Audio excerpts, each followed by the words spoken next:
Salut à tous et à toutes, c'est Pierrick, j'espère que vous allez bien, j'espère que vous êtes toujours aussi au taquet. Aujourd'hui on se retrouve dans une courte vidéo en mode breaking news, mais breaking news toute fraîche parce qu'il y a quelques heures, les équipes de Midjourney ont enfin lancé la phase 1 de leur nouveau site internet.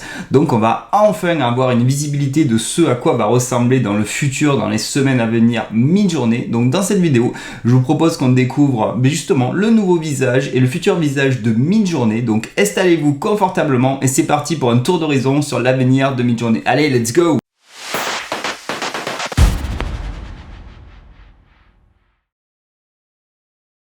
Ok, du coup, avant d'aller découvrir le nouveau site internet, c'est important qu'on repose les bases et qu'on se prenne une bonne piqûre de la rappel sur le design du site internet actuel, expérience utilisateur actuelle. Donc là, je suis sur la community feed. Je vous rassure, vous aurez bien sûr le lien de la description pour accéder au design de la phase 1 de la bêta du nouveau site internet. Donc d'ailleurs, j'y vais. Donc déjà, premier constat, on est sur quelque chose de beaucoup plus minimaliste, assez sobre, assez épuré. Il y a des petits détails, mais des petits détails que j'aime bien, c'est-à-dire que quand on regarde la grid ici des créas de la communauté, on a quand même un espace négatif qui est beaucoup plus prononcé dans le site actuel que dans la bêta. Là, on n'a que quelques pixels et ça rend un petit côté classieux qui n'est pas inintéressant en soi. Ensuite, pour les aficionados du mode light et dark, ben là vous avez la possibilité de passer en light ou en dark mode très facilement. Donc ça c'est plutôt intéressant. Et actuellement, dans cette version du site internet, dans la phase 1, vous n'aurez pas la possibilité de prompter. C'est vraiment l'accent est mis sur parcourir les différentes créations, les vôtres et celles de la communauté. Donc moi, ce que j'ai le plus kiffé, c'est vraiment le système justement de parcours. Par exemple, si je clique sur cette créa, peu importe la créa sur laquelle je clique, on a le survol comme d'hab, on a la possibilité de copier directement le prompt, on a la possibilité d'aller chercher des images qui se rapprocheraient, qui seraient en lien. Donc quand je vais cliquer, ça va directement chercher des images où il y aurait des mots-clés qui seraient aussi utilisés dans les prompts. Donc ça, c'est plutôt pas inintéressant. Vous avez vu, c'est ultra rapide quand même. J'ai cliqué, j'ai de suite les différents résultats. Donc ça, c'est assez intéressant par rapport à l'expérience d'avant où c'était un peu plus long. Et le truc qui est vraiment énorme et kiffant, c'est ça à droite. C'est-à-dire que là, j'ai cliqué une première fois. Donc ok, c'est cool, j'ai l'image, j'ai le prompt à droite. Donc ça, c'est aussi hyper intéressant. J'ai la possibilité de le copier et d'aller chercher des images similaires aussi. On a la possibilité aussi, si on veut, de profiter directement de l'image sans être parasité par le reste, ben, vous recliquez dessus et là, vous voilà, en prenez directement plein les yeux et quand vous recliquez, vous repassez au mode d'avant. Mais ce qui est une dinguerie, c'est ça à droite. C'est-à-dire que je vais avoir la possibilité ultra facilement de parcourir la galerie. Et ça, franchement, en termes d'expérience utilisateur, je trouve ça hyper user-friendly parce qu'on voit bien justement les vignettes, les prochaines créations qui vont arriver.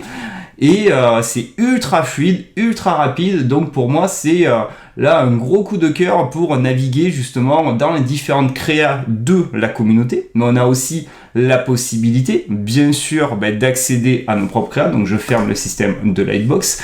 Vous aurez bien sûr la possibilité de rechercher. Alors, donc attention, là j'ai un petit truc à dire en termes d'expérience utilisateur, c'est que si vous cliquez sur la loupe, justement, ils n'ont pas codé en fait l'élément, la touch ARL, l'élément interactif qui va vous permettre de lancer la recherche, c'est vraiment au niveau du texte où là je clique et j'ai accès à l'input, au champ pour rentrer ma recherche. Donc faites gaffe, la première fois moi je me suis fait avoir, je me suis dit ça marche pas leur truc parce que par réflexe j'ai cliqué sur la loupe. Après ça c'est juste un détail, ça sera corrigé de toute façon. Le but de mettre en avant justement la bêta, c'est qu'il y ait des feedbacks et donc ça obligatoirement il y aura un feedback dessus.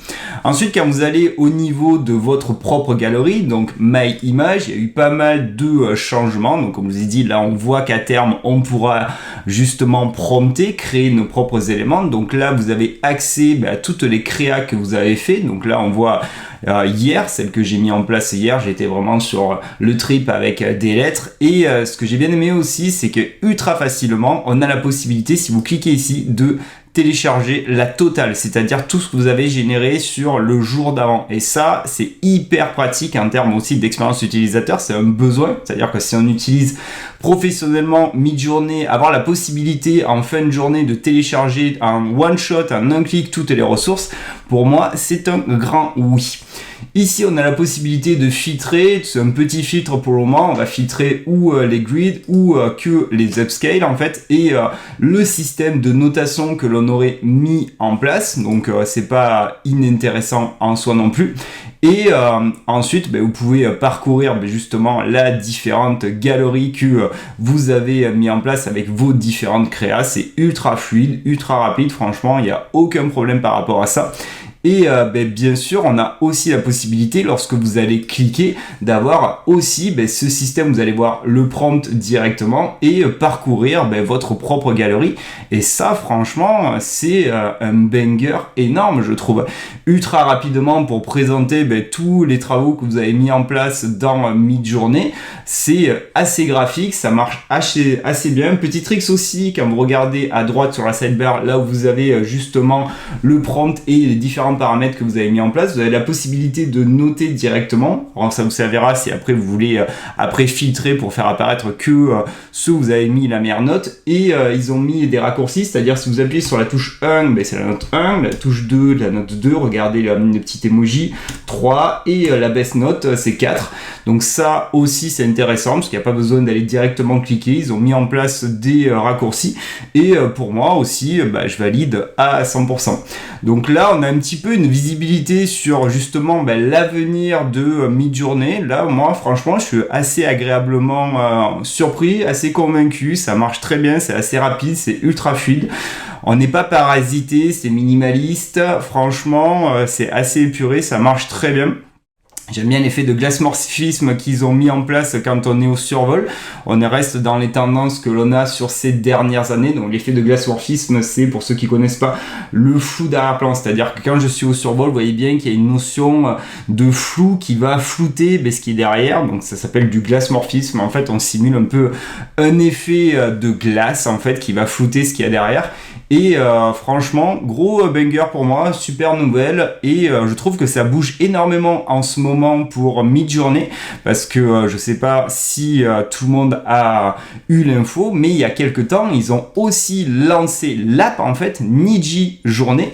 Donc c'est une app qui est totalement dédiée au mode Niji pour faire des mangas, des animés, le fameux mode Niji que l'on utilise dans Midjourney. Mais ils en ont fait une app dédiée. Donc si vous êtes un utilisateur de Midjourney, donc si vous avez des abonnements, vous pouvez directement vous connecter avec vos identifiants Discord et profiter comme il se doit de l'app Niji. Pour les autres, si vous n'avez pas de compte, vous inquiétez pas, lorsque vous l'installez, vous avez quand même des crédits qui vous sont octroyés afin que vous puissiez justement profiter comme il se doit de cette app qui va franchement vous créer des super résultats, parce que le mode Niji c'est assez lourd en termes de rendu, ça fait des dingueries totales.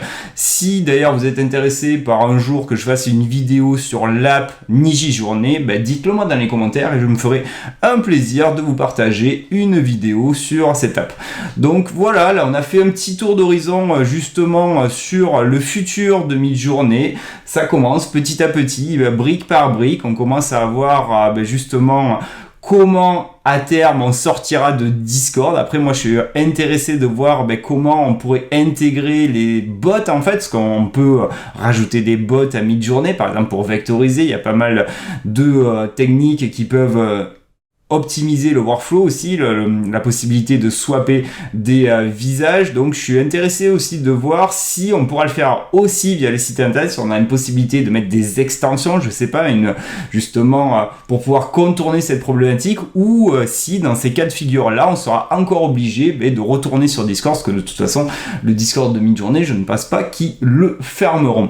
Donc voilà, dites-moi dans les commentaires comment vous trouvez justement l'expérience utilisateur du nouveau site de Midjourney par rapport à l'ancien. Je vous remets un petit peu l'ancien. Est-ce que vous préférez l'ancien, le nouveau? Qu'est-ce que vous préférez comme fonctionnalité qu'ils ont ajouté dans ce nouveau site internet? Si cette vidéo vous a plu, comme d'habitude, faites-moi exploser tous les likes. Si vous voulez louper aucune autre des prochaines vidéos, vous savez où cliquer, vous avez la petite cloche, vous cliquez et vous êtes notifié pour les prochaines vidéos. Et si vous voulez soutenir tout le travail que je mets en place, vous voulez aider au développement de la chaîne pour qu'on se crée une communauté de ouf sur la tech et les IA, vous savez quoi faire, vous vous abonnez, ça fait super plaisir et ça aide énormément au développement de la chaîne. C'est vous qui faites que la chaîne se développe ou pas. Allez, prenez bien soin de vous et moi je vous dis à bientôt pour de nouvelles aventures. Allez, salut, ciao, ciao.